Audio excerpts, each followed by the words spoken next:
Nous sommes le mercredi 8 octobre 2014. Bonjour, bonsoir à tous. Un plaisir de vous retrouver pour cette nouvelle édition d'information. Bienvenue sur Télé Pluriel. C'est le journal Pulsation qui entre chez vous l'essentiel de l'actualité de la journée. Il n'y aura finalement pas de funérailles nationales ni officielles pour l'ex-dictateur Jean-Claude Duvalier dont les obsèques seront célébrées le samedi 11 octobre. Avons-nous appris d'une source proche du pouvoir. Cependant, aucune note officielle n'a été publiée par l'exécutif. Le président Michel Martelly avait annoncé en début de semaine que son cabinet planchait sur la question. Les organisations politiques de l'opposition telles MEPOD, FOPA, autant annoncent la relance de la mobilisation antigouvernementale. Un rassemblement est prévu ce jeudi pour planifier le calendrier de la reprise des manifestations pour exiger le départ du président Michel Martelly. Ces organisations de l'opposition rejettent toute proposition de sortie de crise qui prévoit le maintien des deux chefs de l'exécutif à leur poste après le deuxième lundi de janvier 2015.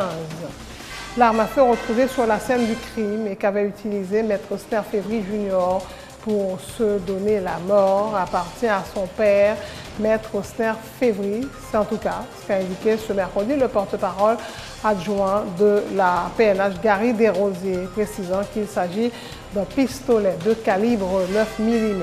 La police maintient donc la thèse de suicide, contrairement à Maître Osner Févry, qui croit que son fils aîné a été assassiné.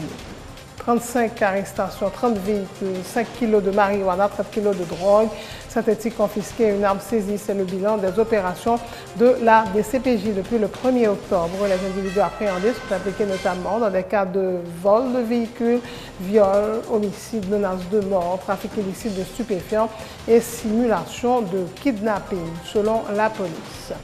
Les communautés kurdes d'Europe et du Moyen-Orient se mobilisent en faveur de leurs frères de la Syrie menacés par l'EI à Kobané. Au moins 14 personnes ont été tuées, des dizaines d'autres blessées au terme d'affrontements violents entre manifestants et forces de l'ordre. Les frappes de la coalition ont réussi à repousser les djihadistes, mais plusieurs experts sont d'avis qu'une intervention terrestre est nécessaire. Le président kenyan Uhuru Kenyatta est devenu ce mercredi le premier chef d'État à comparaître en cours de mandat devant la Cour pénale internationale à La Haye. L'un de ses avocats a demandé l'abandon des poursuites à son encontre pour crimes contre l'humanité commis lors des violences post-électorales au Kenya en 2007-2008. L'actualité sportive, l'état de santé du Français Jules Bianchi reste grave et préoccupant. Le pilote de Formule 1, victime d'un terrible accident dimanche lors du Grand Prix du Japon, souffre d'une liaison axonale diffuse. La Fédération internationale de l'automobile annonce une enquête. Tennis, Novak Djokovic s'est qualifié pour les huitièmes de finale du Masters 1000 de Shanghai en battant Dominic Thiem, Rafael Nadal et Stanislas Wawrinka sont éliminés. Voilà, mesdames et messieurs, pour le menu du journal.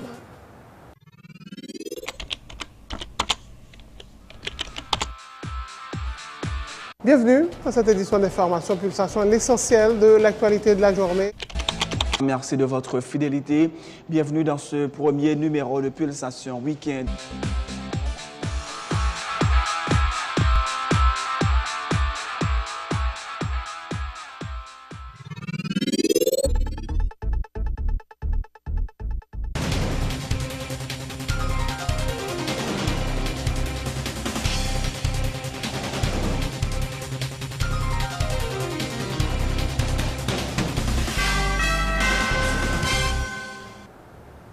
Chef, bonjour, bonsoir. Ni funérailles officielles ni nationales pour l'ex-dictateur Jean-Claude Duvalier dont les obsèques seront célébrées le samedi 11 octobre, a appris Télé Pluriel d'une source proche du pouvoir. Cependant, aucune note officielle n'a été publiée par l'exécutif. À noter que le président Martelly avait annoncé en début de semaine que son cabinet planchait sur la question, alors que de nombreuses voix sur le plan national et international se sont prononcées contre des funérailles nationales pour l'ex-président à vie, Jean-Claude Duvalier, inculpé pour crimes contre l'humanité et crimes économiques.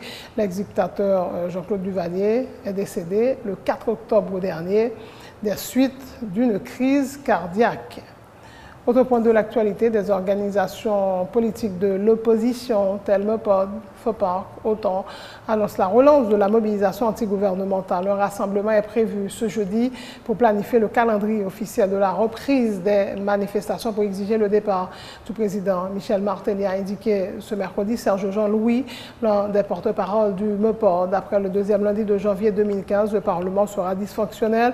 Les deux chefs de l'exécutif devront également plier bagage, affirme pour sa part Rony Timothée de la FOPARC, qui dénonce l'utilisation de la justice à des fins de persécution politique. Table de concertation pour reprendre mobilisation. Reprendre mobilisation, ça veut dire demain matin, à partir de 9h, dans Resto Alvarez, top 50, pour un gros rassemblement qui va le faire le 9 octobre là, justement pour nous discuter, planifier, parler ou annoncer si vous voulez un calendrier officiel de reprise de mobilisation. Dans la mobilisation, donc on est objectif pas changé. Alors différentes entités, secteurs, organisations populaires, organisations sociales, partis politiques qui habitués prennent la rue depuis l'année dernière et jusqu'à dernièrement là pour nous faire mobilisation, pour nous porter revendication peuple là dans un niveau élevé, calendrier après connu, tout le monde est au courant qui ça nous va le faire. Tout le monde qui était en mobilisation, nous sommes campés pour nous suivre. Est-ce que effectivement, pouvoir ça a une volonté pour doter le pays de bonnes élections libres, honnêtes et démocratiques? Est-ce que effectivement, pouvoir ça a une volonté pour te libérer prisonniers politiques? Nous voulons parler de Enol, José Floristal, Jobert Vincent et Maligis. Est-ce que effectivement, pouvoir a une volonté pour te soulager les gens dans le quartier populaire qui traversent une crise gangou qui est extrêmement grave? Est-ce que le vrai pouvoir a une volonté pour tout le monde qui est à l'école gratis, j'ai marché avec Léonel? Nous venons rendre nous compte pas rien de concret qu'a fait, pas rien de sérieux qu'a fait. C'est dans ce sens que faut pas on l'autre fois encore réunir avec tout alliés nous pour nous dire que la mobilisation va relancer. Tout le monde doit attendre le deuxième lundi janvier 2015 qui donc 12 janvier, une question qui est déjà annoncée. Ça veut dire une catastrophe politique qui est annoncée. Et pas personne qui va d'accord Michel Malfini avec Laurent Gagotte qui est dans figure là toujours à faire Gagotte. Pas personne qui va d'accord dictature à diriger nous toujours. Pas personne qui va d'accord que moun mette économie pays en danger alors qu'il y a beauté l'argent pays à serrer et pas personne qui va d'accord que gon pouvoir qui là cap servir avec la justice pour attaquer moun qui en face qui donc dans ce sens ça ballon centré mobilisation relancée et nous tout proposer avec ni Michel Malfini et Laurent Gagotte ils ont sorti honorable de façon à ce que pour sans pas couler pour pas gagner plus de problèmes. Ces organisations de l'opposition rejettent par ailleurs toute proposition de sortie de crise qui n'inclut pas le départ du président Michel Martelly, le coordonnateur de l'OTAN. Assad Volsi voit d'ailleurs la main de la communauté internationale concernant les consultations entamées par le chef de l'État. Elles ne mèneront nulle part, a-t-il dit. Position de sortie de crise, qu'il s'agisse de l'OPL, de Remen ou aimer Haïti ou de Dali Valais, pour nous-mêmes, au niveau massio, c'est des propositions de sortie de crise qui sont directement soit en ambassade américaine, soit en ambassade de France ou en ambassade du Canada. Toute proposition de sortie de crise a un grand objectif. Faciliter Martelly sortie belle dans la crise qui éclate là. Il y a un cachoubombe politique qui va le déclencher dans le pays le 12 janvier qui vient là. L'entendez position de crise qui dit qu'il faut que Martelly démissionne, mais cependant il faut le rester sous pouvoir pendant 3 mois pour faire conférence nationale, tellement bien gérer le pays. Et en même temps, tout, il a tourné dans l'élection. Position de crise, il a pris nous en pile. L'entendez l'autre proposition de crise qui parlait de Conseil d'État, et en même temps, tout qui dit il faut que Martelly reste sous pouvoir. Nous, l'autre fois encore, nous disons nous jeter les positions dans la poubelle de l'histoire. Une grande solution à la question Martelly, c'est la mobilisation non-stop qui a commencé demain d'ailleurs, jusqu'à ce que nous arrivions à capoter le régime dans ce pouvoir. Ce n'est pas aujourd'hui, Michel Martelly a parlé de dialogue. D'ailleurs, Martelly a un discours, pas bon ici, certaines fois, il est à l'étranger, il a l'autre discours. C'est de l'initiative qu'il prend pour amuser la galerie. Toute proposition de sortie de crise, toute négociation qu'a faite, eh bien, s'il pas gagne le départ de Michel Martelly et de Laurent Lamotte, pour nous-mêmes, les nuls et non-avenir. Le sénateur Moïse Jean-Charles rejette également toute proposition qui prévoit le maintien du président Martelly et de son premier ministre Laurent Lamotte et à leur poste après le deuxième lundi de janvier 2015 avec le départ de la 49e législature et le dysfonctionnement du Sénat qui sera réduit à 10 membres sur 30. Le Premier ministre n'aura aucune légitimité. Il faudra dans ce cas mettre en place un gouvernement provisoire selon le parlementaire Moïse Jean-Charles. Fait remarquer que la Constitution amendée n'autorise pas le chef de l'État à diriger par décret. Martelly qui a gagné depuis 2011 pour faire élection pour un national, pas jamais fait. Il a gagné pour faire élection pour collectivité territoriale, il n'a pas jamais fait. 2012-2013, il a gagné loi électorale, le Parlement a voté, il n'a pas jamais fait élection. Il a gagné conseil électoral, il n'a pas jamais fait élection. Et dans toute période, nous avons vu Martelly. Eh bien, nous prenons Martelly au mot. Dans la tête, il n'a pas diriger par décret. Dans la tête, il n'a pas dissout le Parlement pour être capable de diriger par décret en même temps pour arrêter les gens pour être capable d'arrêter. Elle t'a même cité non moi-même personnellement. Eh bien, je dis, nous comptons le fait que nous menons Martelly dans le café pour nous mener là. Martelly, nous trouvons le café aujourd'hui. Et lui pas dans la tête, Jean te dans la tête au début pour être capable de diriger par décret. Même si on dit, lui pour diriger par décret, il n'est pas capable parce qu'il y a certaines contraintes devant. Qui donc, pour Martelly, je n'ai pas de sortie, et bien il prend un pile leader politique, vient avec différentes propositions pour lui.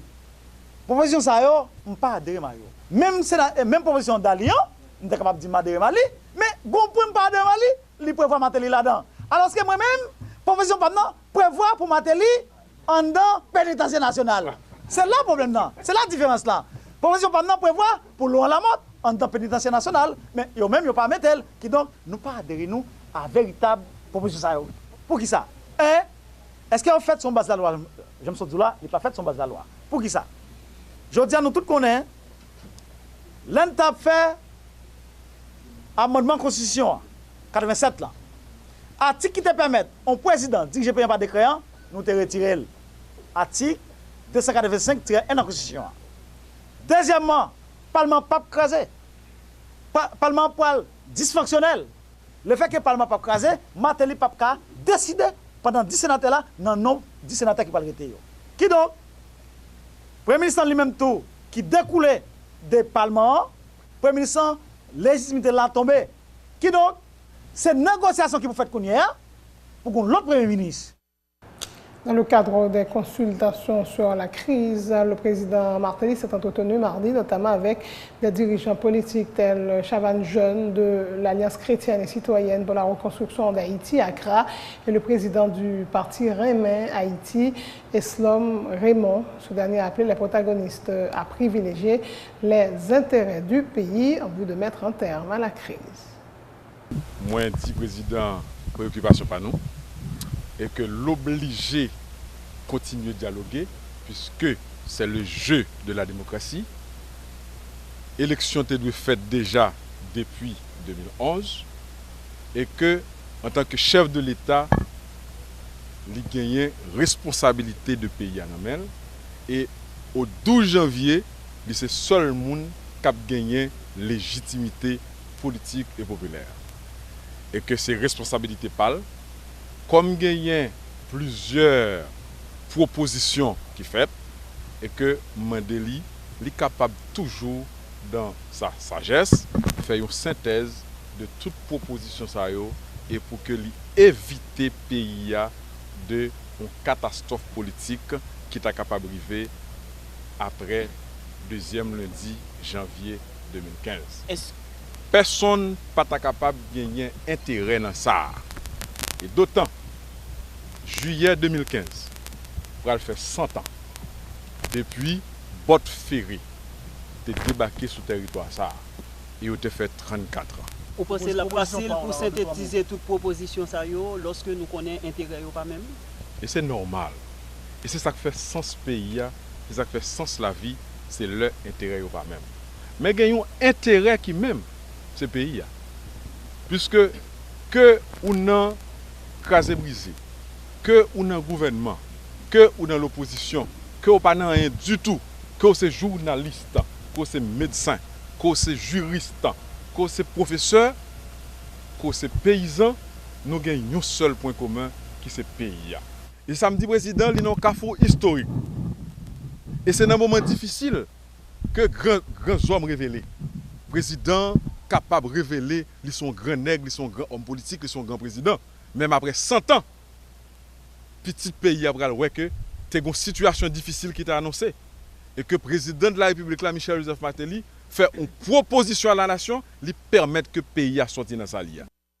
Autre point de l'actualité, l'arme à feu retrouvée sur la scène du crime et qu'avait utilisé Maître Osner Févry Junior pour se donner la mort appartient à son père. Maître Osner Févry a indiqué ce mercredi le porte-parole adjoint de la police Gary Desrosiers, précisant qu'il s'agit d'un pistolet de calibre 9 mm. La police maintient donc la thèse de suicide, contrairement à Maître Osner Févry qui croit que son fils aîné a été assassiné. Les explications du porte-parole adjoint de la PNH, Gary Desrosiers. Jeune avocat ça, et nous qui peine que la dans la société, également dans la famille Févry. Pour perdre un jeune monde de 34 ans, et nous connaissons que comment ça, et pendant pile travail pour construire un monde, voire pour perdre lui un bon matin. Dossier au niveau cabinet d'instruction, nous ne pouvons pas élaborer, mais nous sommes capables de porter tout une information technique, une réponse technique. À savoir, souvent de fois, nos scènes de crime, souvent, ce n'est pas facile pour que vous rejoignent l'arme du crime. Mais dans le cas de jeune avocat, Maître Osner Févry Junior, nous te joignons ZAM qu'il a utilisé pour te tuer tête. Et sans tout même te éclabousser tout dans le point. Et recherche que nous faisons, pistolet de calibre 9 mm, d'après recherche que nous faisons, ZAM ça, que nous jouons sous scène de crime, c'est pour Maître Osner Févry. Pas pour Maître Osner Févry Junior. Pas pour petit lier, mais c'est pour papa Aguelier. C'est ZAM ça que lui-même, il prend, et malheureusement, qui tue. Alors, j'aime Dolan, je ne vais pas élaborer plus parce que au niveau cabinet d'instruction, mais je voulais porter une réponse technique à la question et à savoir l'arme du crime. 35 arrestations, 30 véhicules, 5 kg de marijuana, 30 kg de drogue synthétique confisquée, une arme saisie. C'est le bilan des opérations de la DCPJ. Les individus appréhendés sont impliqués notamment dans des cas de vol de véhicules, viol, homicide, menace de mort, trafic illicite de stupéfiants et simulation de kidnapping. Selon le porte-parole de la PNH Gary Desrosiers, il a par ailleurs annoncé donc, que la police a recensé une dizaine de cas de suicide dans le pays depuis le mois de janvier. Le bilan opération DCPJ, Direction centrale de la police judiciaire, mené du 1er septembre, non, du 1er octobre, pardon, à date. Il y a 3 véhicules qui sont confisqués par la DCPJ, il y a 11 armes qui saisies, il y a 5 kg de marijuana qui sont confisqués, il y a 30 grammes amphétamines et qui c'est en drogue les mêmes et synthétiques qui présentées sous forme de pilules ou bien comprimées. Gagné et 35 arrestations qui fait. Chef d'accusation, c'est menace de mort, homicide, vol de véhicule, escroquerie, vol armé, vol d'armes à feu, faux usage de faux, trafic illicite de stupéfiants et puis simulation de kidnapping. Gagné menace de mort, justement, pas écrit, et contre Madame Rébu et Stéphane. Nous réalisons de mois janvier à date, il y a plusieurs personnes qui suicident tête, notamment des policiers. Il y a des professionnels qui sont suicidés tête. On a dit une dizaine de cas de suicide. Alors, lié justement à des problèmes probablement moraux, également qui lient tout avec des problèmes de passion. Nous interpellons les sociétés pour que soient beaucoup plus créatifs pour garder des comportements et les gens qui vivent avec eux. On a recensé 2 cas de simulation de kidnapping, à savoir une jeune dame qui est en pleine ceinture, où on est que le en Haïti, et puis les gens de l'autre bord. Et puis, monsieur a venu pour les venir et puis, il fait, les gars connaissent que il kidnappé, il violé. Alors, il est enceinte pendant 2 mois. Et puis, il vient dans la DCPJ, il porte plainte pour dire qu'il est kidnappé, il violé. Et puis, suite à l'interrogation, et c'est des techniciens qui l'ont interrogé dame, nous venons réaliser que la baille menti. C'est pour te tromper Maril, tromper les gens qui avec lui, qui l'autre bois, il dit qu'il kidnappé. yo violé. Il y a tout un professionnel de santé tout qui lui-même kidnappé tête pour dette parce que un ensemble de marchandises que normalement il était livré à des gens que il pas gain cob là et puis il fait reconnaître que il kidnappé.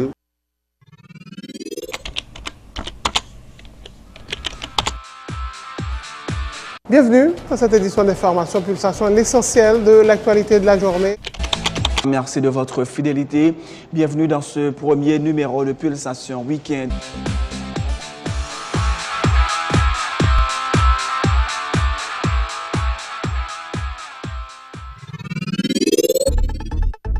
Voilà, c'est la fin de ce journal. Le rappel des titres avant de prendre congé de vous. Il n'y aura finalement pas de funérailles nationales ni officielles pour l'ex-dictateur Jean-Claude Duvalier. Les obsèques seront célébrées le samedi 11 octobre. Avons-nous appris d'une source proche du pouvoir. Cependant, aucune note officielle n'a été publiée par l'exécutif. Le président Michel Martelly avait annoncé en début de semaine que son cabinet planchait sur la question. Les organisations politiques de l'opposition telles que Pod Faux par contre annoncent la relance de la mobilisation antigouvernementale. Un rassemblement est prévu ce jeudi pour planifier le calendrier de la reprise des manifestations, prévision menée par le président Michel Martelly. Ces organisations de l'opposition rejettent toute proposition de sortie de crise qui prévoit le maintien des deux chefs de l'exécutif à leur poste après le deuxième lundi de janvier 2015. L'arme à feu retrouvée sur la scène du crime et qu'avait utilisé Maître Osner Févry Junior pour se donner la mort appartient à son père, Maître Osner Févry. C'est en tout cas ce qu'a indiqué ce mercredi le porte-parole adjoint de la police Gary Desrosiers, précisant qu'il s'agit d'un pistolet de calibre 9 mm. La police maintient donc la thèse de suicide, contrairement à Maître Osner Févry qui croit que son fils aîné a été assassiné. 35 arrestations, 30 véhicules, 5 kilos de marijuana, 30 kilos de drogue synthétique confisquées, une arme saisie. C'est le bilan des opérations de la DCPJ. Depuis le 1er octobre, les individus appréhendés sont impliqués notamment dans les cas de viol, vol de véhicules, homicide, menace de mort, trafic illicite de stupéfiants et simulation de kidnapping selon la PNH. L'actualité internationale, les communautés kurdes d'Europe et du Moyen-Orient se mobilisent en faveur de leurs frères de la Syrie. Menacés par l'EI à Kobané. Au moins 14 personnes ont été tuées, des dizaines d'autres blessées au terme d'affrontements violents entre manifestants et forces de l'ordre. Les frappes de la coalition ont réussi à repousser les djihadistes, mais plusieurs experts sont d'avis qu'une intervention terrestre est nécessaire. Le président Kenyatta est devenu ce mercredi le premier chef d'État à comparaître en cours de mandat devant la Cour pénale internationale à La Haye. L'un de ses avocats a demandé l'abandon des poursuites à son encontre pour crimes contre l'humanité commis lors des violences post-électorales au Kenya en 2007-2008. L'état de santé du Français Jules Bianchi reste grave et préoccupant. Le pilote de Formule 1 victime de terrible accident dimanche lors du Grand Prix du Japon souffre d'une lésion axonale diffuse. La Fédération internationale de l'automobile annonce une enquête. Tennis, Novak Djokovic s'est qualifié pour les 8e de finale du Masters 1000 de Shanghai en battant Dominic Thiem, Rafael Nadal et Stanislas Wawrinka sont éliminés. Merci d'avoir suivi ce journal. Passez de bons moments en compagnie de Télé Pluriel.